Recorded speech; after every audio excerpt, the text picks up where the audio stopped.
You're listening to Managing Leadership Anxiety, Yours and Theirs, a podcast offered in partnership with Missio Alliance. Each episode, we discuss internal and relational pressures, how they block effective leadership, and how we can move through them to a greater health. And now your host, Steve Cuss. All right, folks. Hey, welcome to another episode. And I'm excited to invite my old friend. I've talked about him a lot on the show, but I don't know that you've ever been on the show, Jimmy Carnes. Yeah, so glad to be here. This is your first time on the show, right? Yeah, I think so. Yeah. You're not really a guest, so kind of a future co-host. So we're going to light our candle. The rule is if somebody's a guest, I don't light the candle. I don't know why I made this rule, by the way. But I started with solo episodes, lighting a candle to help people in an audio podcast remember God's presence. Yeah.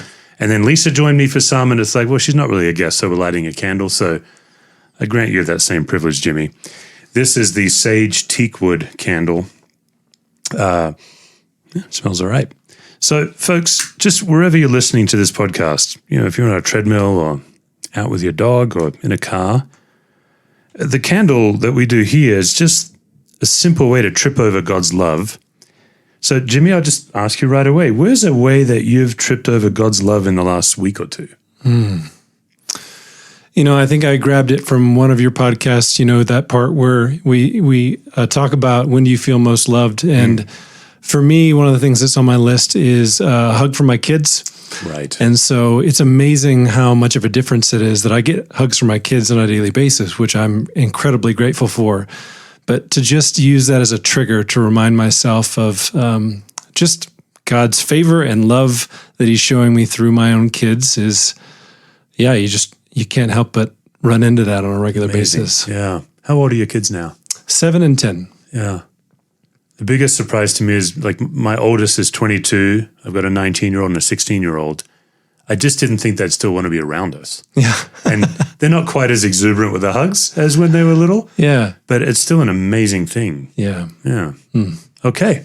That works. Yeah. We're both fellow guitarists. We get great pleasure out of music. Yes, sir. Yeah. Okay. So we have been talking on the show about differentiation. The last episode, I just did a little bender on differentiation on the screen, and we talked about Toy Story, the movie Spotlight, Hidden Figures. Yeah. But what have you been watching lately where you think, oh, there's an interesting case of differentiation? Yeah, I just watched Sea Beast with my son. He watched it for the second time so that I could watch it with him.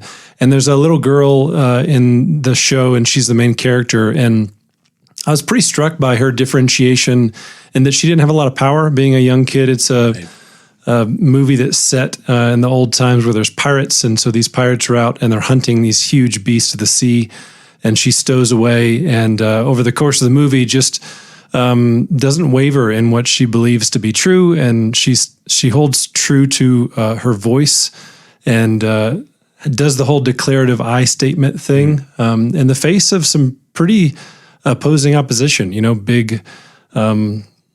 big manly pirates and kings and queens and such. And so it was pretty striking. Yeah. And she was just a little girl in this situation. And if I remember right, you were saying that there's something about the beast that might be, like she used curiosity, I think. Yeah. So, this is a pretty new movie, and you always hate to spoil them, but I think that it's kind of a...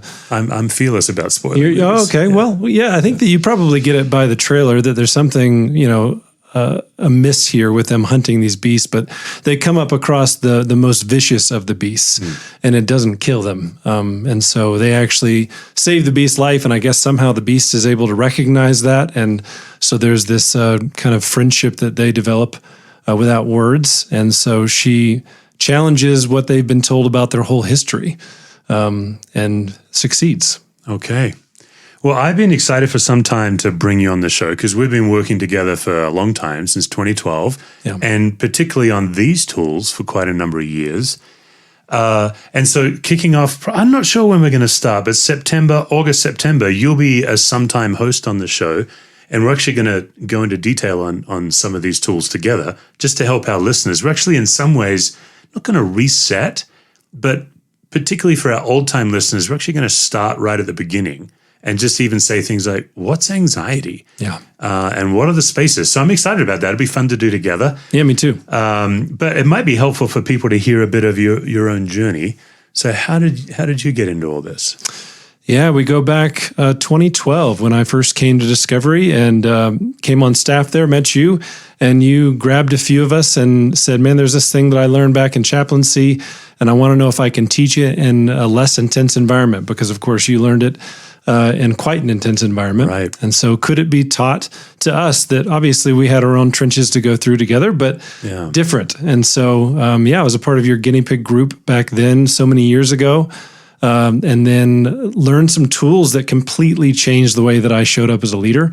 I know that's a bold statement, but I recognized that there was things that I was doing that was motivated by my own anxiety. And actually, to be honest, the first thing I did was I felt like the movie Inside Out, where there were these control systems inside, and I felt like I just needed to shut them all down. Because when I inspected them, they were just all tangled with anxiety and mixed motives. And over the years and encountering the material, I've obviously learned how to re-engage, turn those systems back on. And, a 3 out of 10 with this stuff is a raging success. Yeah. And recognizing how much relief can come from some hard work, looking at introspective work on why we're motivated to do what we do, and the effect that we have not only on the people around us, but the people around us have on us. So, I have so many words to say that on that topic, but the short story is when I learned to pay attention to the way that anxiety moves in a group and my position as a leader, the impact that I can have on that group of people, it was a game changer that I'm still learning from today. So you mentioned earlier that you started by noticing that you were showing up anxious. What would be an example? What would that look like if you're showing up anxious? Yeah, I think that my biggest focus, especially back then, was what people say or think about me. Especially coming into a role in a church, there are some presumed expectations of the way that you should show up. I was the director of worship arts. And so, just believing that I needed to be what the room needed me to be, and just being a slave to that and kind of letting that be more important than anything else, which really limited how effectual I could be. And I didn't have a lot of declarative I statements back in those days. Something that's interesting, when we first started that guinea pig class, the question we were all wondering is church leadership traumatic enough to generate the need for this class, right? Like I remember we were all chatting about, well, Steve learned it in like the intensive care in the emergency room where there's life and death. Yeah. But could it be that church leadership generates its own like trauma? Turns out, yeah. Yeah, absolutely. Yeah. So you really cut your teeth on wrangling a bunch of different musicians who are all wired differently and have different needs in the moment. Yeah, absolutely. I mean, the creative space sometimes gets a bad rap, because of the stereotypical creatives can be sometimes difficult. And I don't know that that would be my assessment this many years in, but I would say that it is a unique skill set to take a group of people that have a passion towards music, a passion for God, each with their different expertise and skill set, and bring them all together to make a service happen. I'm a generalist. I work with a lot of people who are much better than I am at each of their trades and gifts, but my unique skill set was bringing them all together. Yeah. All right, so Thursday night was typically the worship rehearsal time. How long did it take to notice when someone walked in the door if they needed you to diffuse or you had to manage their anxiety or something, something like that? Like someone walks in, how many seconds or microseconds do you need? And you're like, Man, it feels like you'd have to have a stopwatch that could go into the several decimal places in, because it's immediate. Sometimes it's projected. You kind of assume because of relational history that somebody's just going to wear their emotions on their sleeve, and you just know that they're going to be a force to be reckoned with. And so some of that's probably even before they open the door. It's my worry. Mm-hmm. But outside of those scenarios, absolutely, you can just kind of feel it. I'm a feeler as well. I don't know if that has to do with my Enneagram wiring or just my family of origin, but when I'm in the same space as something, I generally am aware of it. Yeah. Yeah. And then what are a couple of tools that you practice? Like you're a feeler, you're also a perfectionist or a recovering perfectionist, probably the best way to say it. Yeah. What are a couple of tools that help you either Thursday night or before we go out on a Sunday to really center yourself and give yourself to God and be less wrapped up in all of that? Oh man, what a great question. I know that early on it was easier because I came into my role at Discovery without a lot of experience. Yeah. Really not much at all. And so it was pretty easy. How many times did you lead worship before I gave you that job? Depends on how you qualify that question. I had helped a handful of times at my church in Florida, but never with that role on my shoulders. Right. Yeah. Yeah. So just a Starbucks coffee and off to the races at Discovery. Yeah. Yeah. But the question being, what are some tools? Again, early on, I just didn't, there wasn't an external expectation for me to be excellent, I didn't think. Nobody would have expected me to know what I was doing early on. But then as the years rolled on, I should start to know what I'm doing. And so I couldn't rely on that excuse anymore. But what's kind of fun or fascinating is that really this candle that you just lit for us has been recently a huge relief of mine of trying to show up human-sized. And so that expertise that now I think I'm supposed to have in a lot of ways works against me because then I think I'm supposed to be better than I am.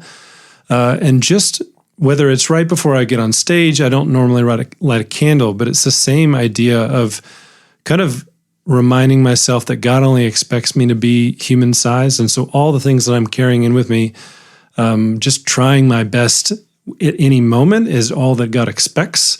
And obviously that plays into my expertise as well. Obviously that comes with excellence because of my history, but I'm also allowed to be human. So for me, it's relaxing because when I watch Wheel of Fortune and I, think, man, how can you not see the answer on the board? But it's so much easier to do that on the couch than being in the studio. The moment, yeah. And I'm that way. If I feel the pressure of the studio, I clamp up and nothing comes out. And so for me, learning to relax, then I surprise myself because God's actually able to work in me and through me without a lot of resistance. It does bring up a question about Vanna White. Like, I'm not a Wheel of Fortune aficionado, but you brought it up. So we have to go there. Yep. Okay, up until 15, 20 years ago, she actually had to physically turn a letter. Yeah. So she could have had like a repetitive strain injury or pull a muscle or something. But now does she even touch it or does she just point at it? I haven't watched it recently enough to speak authoritatively on this, but yeah, it is funny because she at least goes over and appears to touch it. She walks near it. Yeah. I have thought longer about Vanna White than I would be comfortable admitting, but I've wondered about what must it be like that's what you've done with your whole life. But of course she has charities and she's using her platform to serve in many ways, but it is, I don't know how, I couldn't do it. I would like to be in the room when they decided to have her continue to go and touch the squares when they no longer needed her to turn them. We don't need her to turn them anymore, but we still need Vanna. Right. What is she going to do? I mean, it's partly because Pat Sajak does need a bit of a softening. Like she's a good softener to him. Yeah, I'm not saying it was a bad decision. Yeah. I just would have liked to have heard that back and forth. Yeah, that's fair. Well, hey, we actually do have a topic today. Like what I want to talk about, Jimmy, is what do we understand leadership is that makes us anxious? What is it really that relaxes us? I think you and I would both say the thing we think leadership is that generates anxiety is we think it means we're supposed to know what to do. And so both of us came into roles where we'd really had very little experience and to figure it out as we go. But a lot of our leadership anxiety is the belief that we should know better by now or we should be good at something we've never done before. So what we want to kick around is the dichotomy between the false belief that leadership is knowing what to do versus what we think is true belief, leadership is taking responsibility. Maybe let me get your reaction to that first.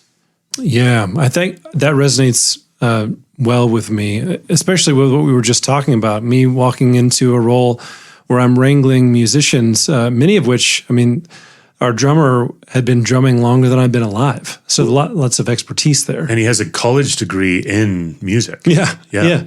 And so being able to lead people who are older than me, but also know more than I do, my lack of musical education. But at the end of the day, somebody needed to keep us on schedule. They needed to make a call on whether or not we needed to move on. This song is as far as we're going to get it tonight, and make some decisions on how to hit the target of producing a service on Sunday that didn't get too much in the way of people coming to encounter God.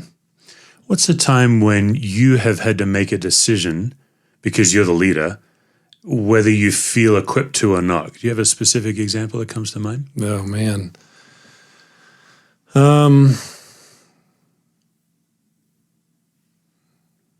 Yeah, it almost feels like there's so many that I can't find one. It's like, surely there's one but this is me being a perfectionist and making sure that it is hitting the target. Is it a big enough decision?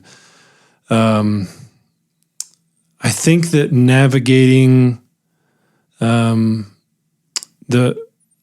hire for our next worship arts director.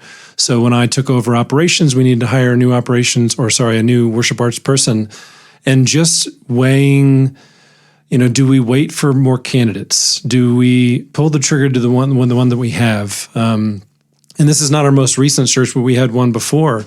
And just, how do you know? How do you know if we need to wait for somebody that we think is a better fit? How do we know if this is the right person for the job when you know so little about a candidate? That's probably an example where a decision needed to be made, and shoot, I don't know, what to do. Yeah. I think we've built a context in our church where we not only give permission to not know what to do, we actually generally encourage it. Like, I'm thinking of the time I made Brendan run a labyrinth subcommittee. We were going to build a labyrinth on the property. Brendan was a college intern, and we made sure to put on his subcommittee someone with a master's in project management, a landscape architect, so that he could learn to not know what to do in the details, but take responsibility, for example. So I feel like in some ways we've built that culture for a long time, and part of it is out of self-interest. I think this will help all of us kind of keep our jobs, I guess. Yeah. But it does feel like if you believe that leadership is knowing what to do, the temptation to exaggerate, lie, hide is higher. Where have you seen that? Whether it's at our church or anywhere, where have you seen that at play? I think that, my background being a director of worship arts, a lot of these will go back to music. But one of the things that I found pretty early on is that I thought that an audition was scary language. And so I would actually not call it an audition. Like, hey, let's just get together and play through some songs and see where you're at. And then I would find myself frustrated that people weren't treating it like an audition, which is hilarious. Awesome. Yeah. But I think that what I was trying to avoid was your exact point of people feeling like they needed to pretend they were better than they were to get on the team. When I first came to Discovery, the requirements we had listed on our website of what you needed to be on the team, I was like, shoot, I wouldn't be able to be on the team. And so in trying to swing the other way, I tried to avoid that, to where people would try and say, oh yeah, I can play lead guitar in any key, or whatever the case may be. But I would much rather just get a real assessment of where they're at, so that we can, make a plan of how to help them succeed with wherever they're at, versus them feeling like they needed to pretend. Yeah, and I think if we're not trying to be an expert and we're just trying to be responsible, it does give us a way to be human-sized. Look, I'm just a human being trying to do the best I can. The other thing I like about it is it kind of disarms bully-type critics. If they're trying to show how incompetent you are or how you don't know enough, one of the tools we teach is chasing people to the bottom. Yeah. What does that make you think of? Or maybe for people who aren't familiar with chasing to the bottom, maybe you could define that for us. Oh man, that's a tough one for me, Steve, because I know that you've told me, I think right when I started, I was a pretty hat in hand type of person. And so there was a way that, whether it was lack of confidence or the way that I was wired, I would just kind of walk in being really ready to admit that I wasn't the expert in the room. Yeah, maybe too differential. Yeah, and the potential for somebody, for that to be like, blood in the water for a shark, of them to take advantage of me. And I don't know that I found that pitfall particularly, but it's always been easiest for me. I would much rather you assume that I'm not as competent and let me prove you wrong. And the way that I show up and your actual perception of me informs my credibility is always the route that I'd rather take. And whether that's right or wrong, it definitely avoids a lot of those pitfalls of, people pretending. It's such a terrible thing to have somebody recruit you and you believe that they can do this thing, like they're the captain of the ship, let's say, if we're going back to the sea beast. And trust me, I can take us there. And then they really can't. Yeah. I'd rather the opposite happen, of go onto a boat to where we're all trying to figure this out together. And holy cats, this guy, the captain, he actually knows what he's doing. Yeah. I don't know what to make of that exactly, but that's definitely my disposition. Yeah, there's so many public leaders since 2018. I don't know what happened with 2018, but that's like when this unveiling of famous Christian leaders started becoming exposed. Very well-known people we would consider in some ways pillars of their category, like somebody who really built Christian leadership or Christian apologetics. And then we discover they have this secret life. It all comes immediately tumbling down. And it feels to me, my simple assessment would be two things. One is, somewhere along the way, they believed they had to be the expert. Yeah. They didn't allow themselves to be human. But the second thing that, to me, this opens up is they didn't believe that they had to be well in order to lead well.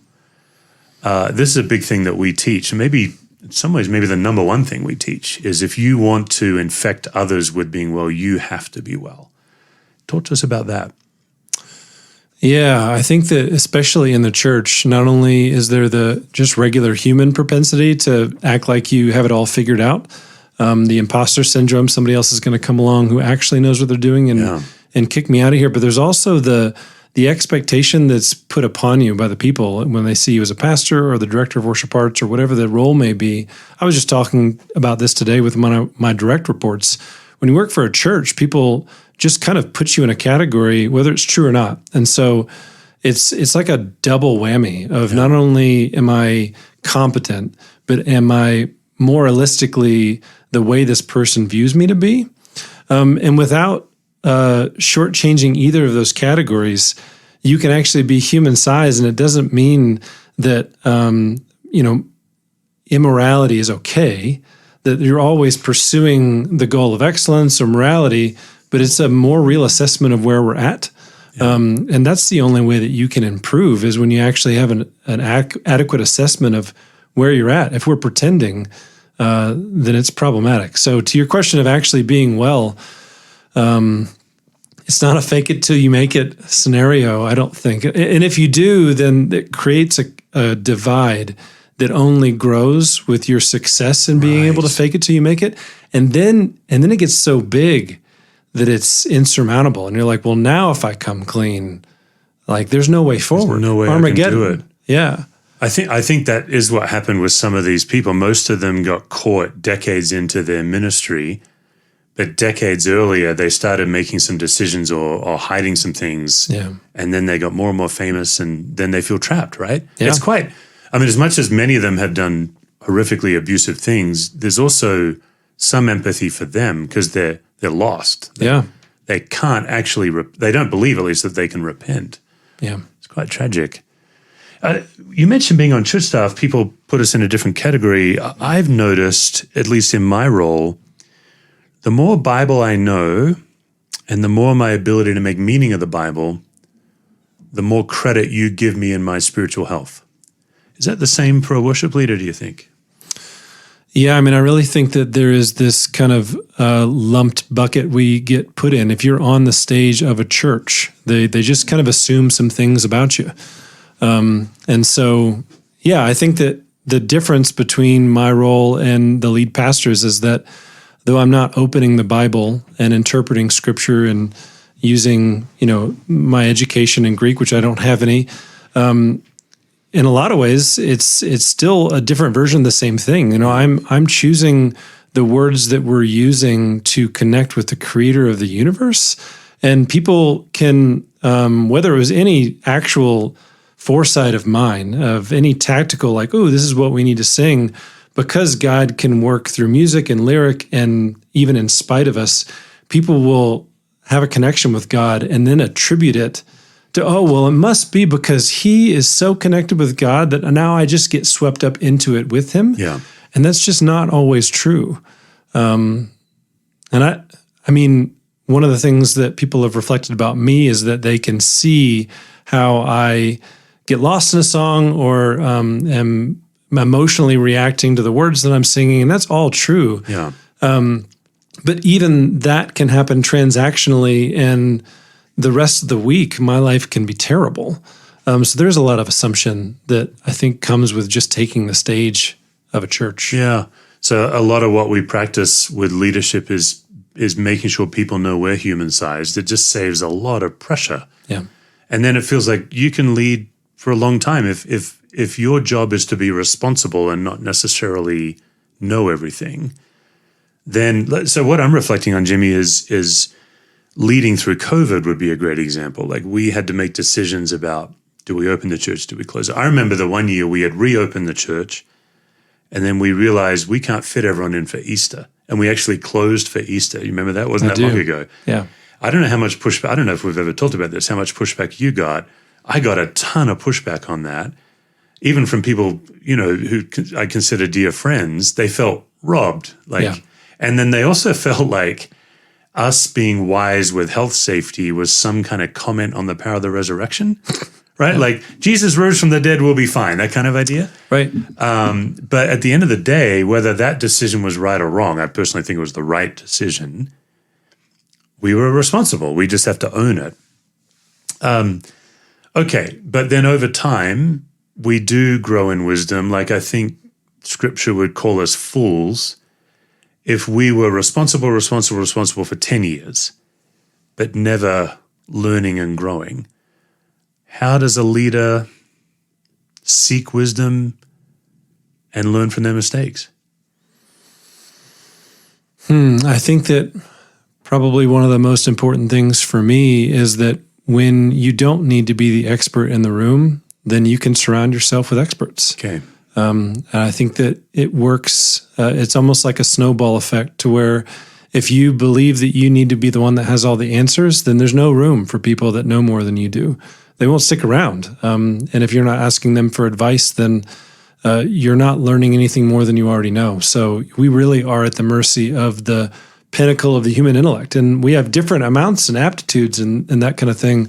But a single human, the smartest one among us, is going to be less effectual than one that's going to, learn from people that are wired differently, that have different experiences. And so, yeah, I think it's the learning posture that's both of the things we're talking about. It's if you believe that a leader needs to know what to do, God help us, because there's not a single person that's going to be able to make those decisions. And the ways that we've set up structures that are supposed to help with this, with advisors and things like that. Like it's not uncommon for you to have people in your life that help you make decisions, but it really comes down to the disposition you have. If your whole life is trying to prove that you're the leader that everybody thinks that you are, then it just automatically shortens your ability to learn because you can't afford to look like you don't have the answer. And you're going to look like you don't have the answer if you're asking somebody else to some degree. Yeah. Before you and I met, Jeff was the chair of our elders. I would rate Jeff's leadership over me as one of the best leaders who developed me, my boss, really. And I've been thinking about this lately, this idea of, okay, leaders don't know what to do. They're the ones that take responsibility. They learn from their mistakes. And kind of like when you said that you showed up early hat in hand and therefore kind of attracted strong opinions. Jeff called me on that where he's like, look, you're bringing decisions to the elder board. You're asking us to weigh in on things we've never thought about. We're driving home from work. We're just now starting to think about church. You've been living and breathing church for hours that week. But in your lack of confidence, you want to know what we think, but you don't give us time to think about it. Yeah. And then when we tell you what we think, you get frustrated that it's so half-baked, right? Yeah. This was so helpful to me. I didn't know I was doing this. And so there is something about being responsible. There's a balance, right? The capacity to poll the room, listen to the voices, but I don't know how to say it, Jim. I'm not quite sure what I'm even asking, but rest in the confidence that, look, God's put me here, right or wrong. And I guess what I'm saying is sometimes I owe the people in the room the relief that I'm going to make the call. Yeah. Whereas I tended to go overboard in wanting everyone's input and almost like a democracy.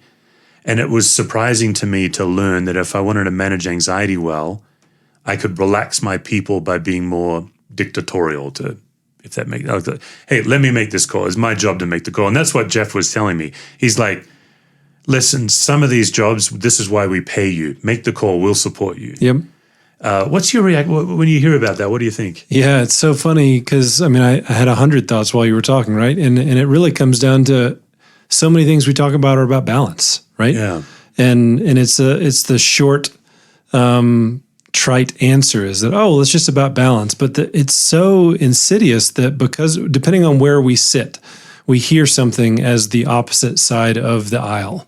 Right. And so this advice of, make sure that you're surrounded by people who are smarter than you, coming from a personality type is exactly what they might need to hear to find balance. And then somebody who doesn't have any confidence in their ability to make decisions, it's consensus leadership, and they're not leading at all. They're facilitating, right? And that there's a weakness to that as well. So yeah, I hear in your what you were talking about is just the pursuit of balance of recognizing the extremes. And if one of the extremes for the way a wire is leader is I must be viewed as the one who has the answer, and that's a must. It's kind of like Tim Keller, a good thing that becomes an ultimate thing. Yeah. It's a good thing to harness your knowledge and make decisions as the leader, but taken to an ultimate thing of saying like, no, if I don't have the answer, it means I'm not the leader that people think that I am or that I think that I am. It gets us on a track to try and cover up and be larger than human size. I think that's it. It's where we believe we're supposed to be larger than human sized, and we can't be. So we have to fudge the gap. Yeah. Yeah, I'm thinking about this in real time, even as I'm listening to you. Like I'm trying to formulate, I'm not quite sure what point I'm bringing across, but maybe let's try this. I have been in meetings where I wish the leader was way less collaborative because we're all like, just tell us what to do. We just want to know what to do. And I have been that leader because this is getting a little nuanced, but because one of my idols or my proclivities is to want to be the smartest guy in the room, then with these elders swinging the pendulum so far where I actually was the smartest guy in the room on that issue. Right. Because I was trained and I've got experience in it. And they just want me to tell them what we should do, but I'm all hung up on my issues that I'm wasting their time. Yeah. Something like that. Yeah. I think that makes sense. Yeah.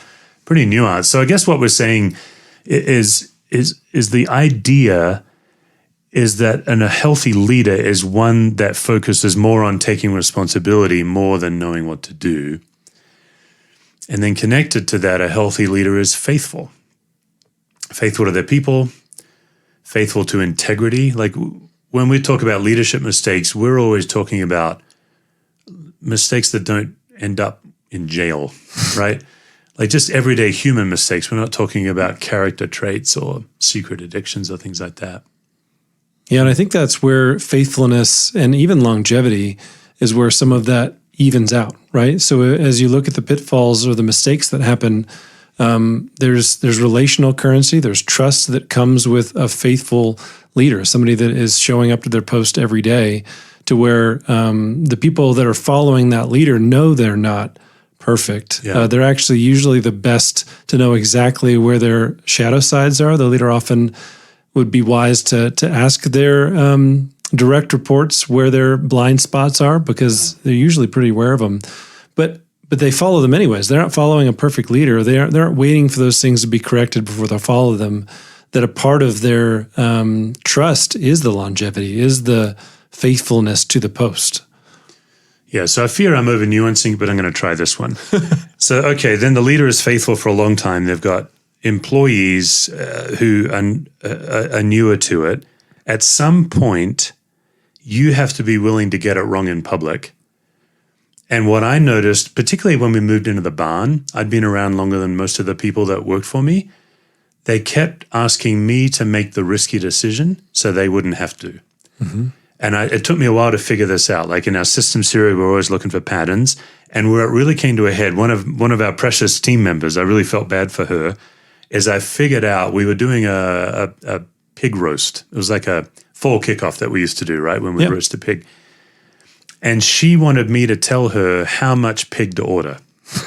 And that's the moment I realized, we're depending on my faithfulness too much, because I'm very happy to make the call because I've become very comfortable with vulnerably getting it wrong. But she has to, at some point, I have to build tension so that she can step into the vulnerability of making the wrong decision about how much pork to order. Right. And I remember, I think I was a little testy with her because I think I said something like, oh, I know what's going on. You want me to run us out of pork. You don't want to run us out of pork. And what I was meaning to say is this is a pivot. This is a fork in the road. So you are quite famous on our staff for developing young leaders. When do you let them fail when they're trying to get you to fail? Does that make sense? Have you had that happen? Oh, yeah, absolutely. I mean, I distinctly remember, and this is maybe an over-functioning, under-functioning conversation, right? Of we fall into patterns. And so in this topic, you're talking about, under this idea of you feeling comfortable making the decision, but that really just grew into you took up space to where we no longer needed to fully function because you were making decisions for us. Yeah. I remember distinctly with one of my direct reports, they were leading worship on stage. It was actually a rehearsal, but it was going terribly. And I was in the room observing, and they were looking at me going, why aren't you stepping in to fix this? They were furious with me, and I knew it, but whether that was the right or wrong decision at that moment. And, it's kind of like, how many stones do you put in the river and expect them to jump across? I don't know if the timing was right or whatever, but the intent behind it was the right move of one of these days I won't be fixing this. And so you've got to figure out how to fix it yourself. And that's the art of leadership, right? Is gauging the timing of those things, of going, okay, I've got somebody that is following me through the wilderness. We're crossing the river and I've jumped across because I'm comfortable with that. But they aren't. And so I turn around and go, why aren't you coming? And they're waiting for me to put a stone in the river. And there's an appropriate time to do that along the path of them learning how to jump themselves. But then there's also the time where you just go, you know what? You can make it. Jump. And I don't know that there's a formula for that. Yeah, but it is an important thing to notice. We've kicked around a lot of ideas on just the broad topic of leadership, but this is a really crucial thing. I'm thinking of Nancy Ortberg. She describes leadership as elastic bands. And when do you make tension and when do you let people be comfortable? And then my friend Jay Pathak, when we first met, I actually went to him for some leadership advice, and he asked me, he's like, are you always the one putting on the bulletproof vest first through the door? I was like, of course, that's what leaders do. And he says, oh yeah, no, what I do is I'll tell my people, you're going in first and you're going to get shot first, but I've got your back. It was quite transformative for me. Yeah. But that's kind of what we're talking about, is you and I didn't grow until the mistake was fully on our shoulders and until we felt the full weight of the tension of, oh man, like if I don't do this, it's not going to get done. And then the longer experienced leaders hang around, the more tempting it is to hide in their shadow rather than vulnerably make brave moves yourself. Yeah. Yeah, and I think that the principle is true regardless, but everybody has different styles on how to go about that, right? Yeah. And so I'm an Enneagram nerd, and so that plays into how all this plays out of the wiring of the particular leader is going to matter, and the wiring of their direct reports or somebody that's making their way through that path. But what I love about that is that it doesn't change the target.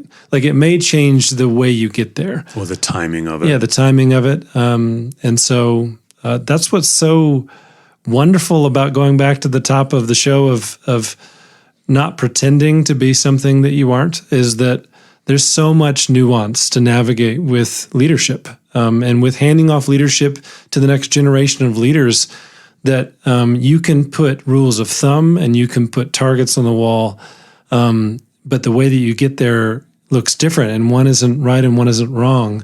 But staying grounded with those frameworks is, I think, the key.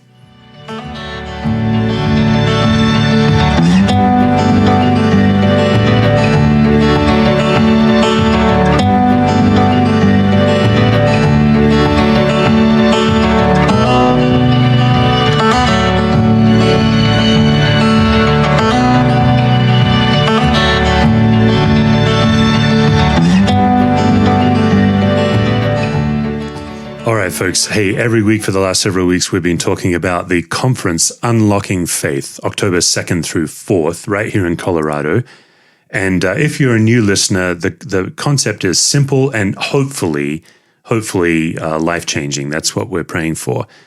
The simple concept is that we all hold beliefs that are blocking our belief in Jesus. We have these core beliefs that are infecting and getting in the way of our most precious belief, that almost all of us struggle to experience the God that we believe in, the peace of Christ, freedom in Christ, even something so simple as God's love. So if you believe God's love cognitively in your brain, but you've never felt it in your body, if you struggle to feel peace, this is the conference for you. Jimmy will be one of our speakers. Each of us coming will be bringing a key that can help you unlock faith, unlock that thing that is blocking God's love flooding through you. The way I picture it is like releasing a river from a dam, just that you can actually relax into the presence of God. You can join us in person here in Colorado. You can join us live streaming either by yourself or your congregation can host the conference, or you can buy a live streaming ticket and that'll give you access to watch the videos on demand. CapableLife.me is where you find tickets. Early bird rate ends June 30th. Jimmy, just as we wrap up, you hinted beforehand a couple of things. You said you're an Enneagram nerd. And also what you're suggesting is that leadership isn't a set of precepts. It's more about being grounded and highly intuitive. And for you, really, you've really taught a lot of us on how Enneagram can make us more intuitive, how we can, I think it's a lot of the reason you're such a powerful developer of people is you kind of intuitively know how they're wired, what blocks them, what they can manage, and then you just kind of go in and unlock that. So much is written and talked about on Enneagram. I've had not some jealousy, but I'm like, man, systems theory is like this thing that no one knows about. Everyone's talking about Enneagram. But you've really done something unique with it, I think. I think you've actually made some fresh contribution because you're really integrating Enneagram through the lens of anxiety. Just tell us a little bit about that. Yeah, I mean, I learned systems theory, and then in that same time period, got introduced to the Enneagram. So I learned them simultaneously, which is why it just made so much sense. It felt like two different tools that were peeling the same onion. And I just think that, this is going to show my ignorance, is it Socrates that says the unexamined life isn't worth living? Not worth living? That's pretty extreme. It's one of those Greek dudes. Yeah, Mitch could set me straight on that. Yes, our friend Mitch would know that. Yeah. But anyhow, I think that is the magic, is that tools like systems theory and the Enneagram help us examine the life that we live. And that really is where the magic is, as we're looking for the formula or the magic bullet that will solve all of our problems. One of the things that I love about Capable Life and the work that we do is it's tools that help you examine your life. They help you notice what's going on around you, because humans are innately built to solve problems. And we solve most of them without any help. But because of the way that we're wired, there are certain ways we get stuck. And the things we try and do to get unstuck just make it more stuck.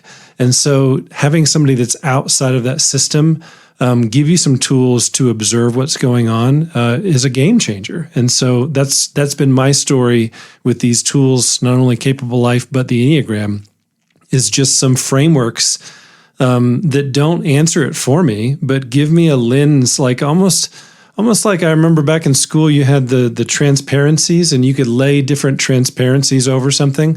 I like to think of the Enneagram and systems theory as you've got something that you can see, but then you lay over this transparency and it reveals a map or a framework that helps you see it in a way that your brain can tackle it, whereas before it felt insurmountable. Are you a fan of the movie National Treasure by chance? Nicolas Cage?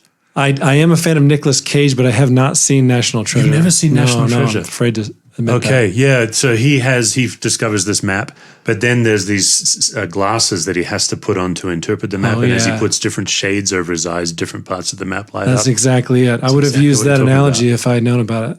Yeah, okay. Hey, so folks, that's Jimmy Carnes. You're going to be hearing a lot more from Jimmy over the next couple of years as he becomes one of the co-hosts of the Capable Life Managing Leadership Anxiety podcast. Jimmy, thanks so much for joining us today. Yeah, thanks for having me. For more resources, visit stevecuswords.com or missioalliance.org.